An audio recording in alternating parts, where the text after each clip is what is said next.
കഴിഞ്ഞ ഏതാനും വർഷങ്ങളായിട്ട് പെരുമ്പാവൂർ സ്വദേശികൾ പോലും ഇങ്ങനൊരു പെരുമ്പാവൂർ കണ്ടിട്ടുണ്ടാകില്ല കേട്ടോ. കാരണം പറഞ്ഞാൽ വല്ലാത്തൊരു ദുർഘടം പിടിച്ച അവസ്ഥയിലൂടെയാണ് പെരുമ്പാവൂർ നഗരം കടന്നുപോയിക്കൊണ്ടിരുന്നത്.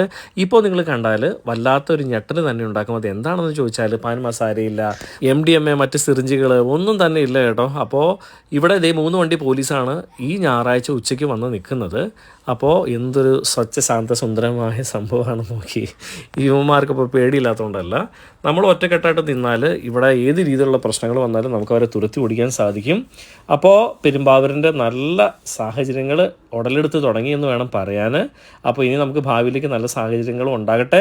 അപ്പോൾ പെരുമ്പാവൂരെ ഇതുപോലെ എക്സൈസും പോലീസുകാരും എല്ലാം ഒരുമിച്ച് നിന്നാലും നമുക്ക് ജനങ്ങൾ ഒരുമിച്ച് നിൽക്കണം കേട്ടോ. എല്ലാവരും ഒരുമിച്ച് നിന്നാലും നമുക്ക് ഇതുപോലെ നല്ല നാടിനെ വാർത്തെടുക്കാൻ സാധിക്കും. ഞാൻ വർഷങ്ങളായിട്ട് പെരുമ്പാവൂർ നഗരത്തിലൂടെ ഓടി പറഞ്ഞ് നടക്കുന്ന ഒരാളാണ്. എത്രയോ വീഡിയോ ചെയ്തിരിക്കുന്നത്, ഭയങ്കര സന്തോഷവും അത്ഭുതമൊക്കെ തോന്നുകയാണ്. എങ്ങും കണ്ടില്ല പുകയിലയായിട്ട് ആരും തന്നെ. ഇതെന്തായാലും ഒരു ചില്ലറ കാഴ്ചയല്ല കേട്ടോ. ഒരിക്കലും ഇവിടെ നിന്ന് ബംഗാളികൾ ഇതുപോലെയുള്ള കാര്യങ്ങൾ മാറ്റി നിർത്തി അവരിവിടെ പെരുമ്പാവൂരിനെ സ്വീകരിക്കുമെന്ന് തോന്നിയില്ല. പക്ഷേ ഇത് എന്തായാലും ആശ്ചര്യം തന്നെ.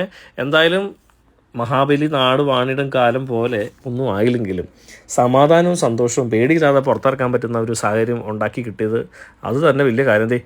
ആകെ ഒരു ഇച്ചിരി പുകയില അവിടെ ഇരിക്കുന്നത് കണ്ടോ, അത് മാത്രമാണ് ഞാനിന്ന് അവിടെ കണ്ടത്. ഇവിടെയൊക്കെ വന്നാലുണ്ടല്ലോ, ഇവിടെ ഇല്ലാത്ത വൃത്തികേടില്ല ഈ ഭാഗത്തൊക്കെ. അത്രയേറെ വൃത്തികേടുകളുള്ള ഒരു സ്ഥലമാണ് ഇവിടെ. എന്നാ വേണമെങ്കിലും കിട്ടും. അത് ഞാൻ പലപ്പോഴും ഒറ്റയ്ക്കാണ് ഈ ഭാഗത്തൂടെയൊക്കെ വരുന്നത്. കണ്ടില്ല നമ്മുടെ സാറന്മാർ ഇതുപോലെ റോന്ത് ചുറ്റി നടന്നാലുണ്ടല്ലോ, ഒന്നും പേടിക്കാനില്ല നമുക്ക് പെരുമ്പാവൂരിവിടെ. അല്ലെങ്കിൽ തന്നെ പേടിക്കാനില്ല. പക്ഷേ നമ്മുടെ ബംഗാളികൾ വന്നതിന് ശേഷം നമ്മുടെ മലയാളി പെൺകുട്ടികൾക്കൊക്കെ പെരുമ്പാവൂരിൽ കൂടെ അങ്ങോട്ടും ഇങ്ങോട്ടും ഇറങ്ങാൻ ഭയങ്കര പേടിയാണ്. ഇവിടെ പോയി തിരക്ക് കണ്ടില്ലേ, പെരുമ്പാവൂർ വളരെ ചെറിയ രീതിയിലേക്ക് ബംഗാളികളെ കൊണ്ട് നിറഞ്ഞിരിക്കുന്നു. അല്ലെങ്കിൽ ഉണ്ടല്ലോ സൂചി കുത്താൻ സ്ഥലമില്ലാത്തൊരു സ്ഥലമാണ്. എന്തായാലും വളരെ സന്തോഷം. പെരുമ്പാവൂരിന് എന്തായാലും നല്ല ഭാവി ആശംസിക്കുന്നു. നാട്ടുകാർക്കെല്ലാം സന്തോഷമായിട്ട് പെരുമ്പാവൂരിലൂടെ നടക്കാൻ സാധിക്കട്ടെ.